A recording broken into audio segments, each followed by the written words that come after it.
So if you remember the criterion about responsible authorities, you'll remember that it says that states or local non-state actors have to be unwilling or unable to permit the passage of humanitarian personnel or goods or supplies without an armed escort.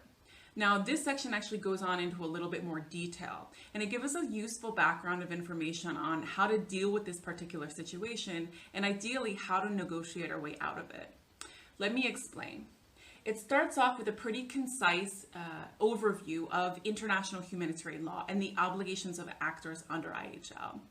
And it reminds us that the authorities are responsible for providing for humanitarian needs of the affected population under its jurisdiction. So they're the primary responsible.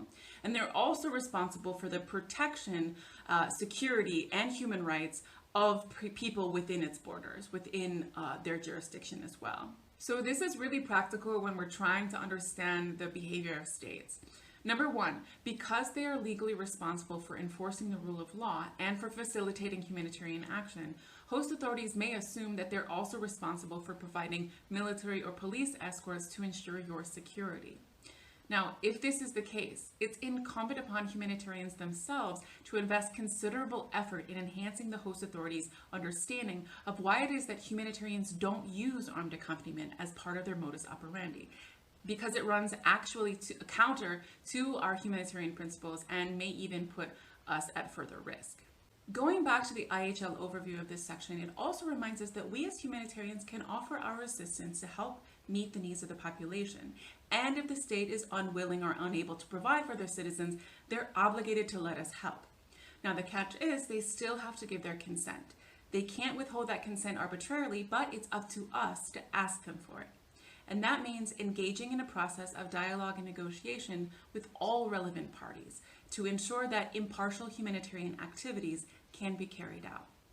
Of course, state and non-state actors may also be insisting on the provision of armed escorts in order to monitor or control your activities. Whatever the reason, we must make sure that it's our choice whether or not to request or accept them, and that decision needs to be based solely on humanitarian criteria. Unfortunately, there are situations that we may be forced to either choose between complying with the imposition of armed escorts or ceasing operations. But even when that happens, it's not okay to just accept the use of armed escorts and move on without letting others know what you decided and why. It's still essential to consult with the rest of the humanitarian community to make sure your decision is transparent and so that you can also minimize the potentially negative consequences for everyone else.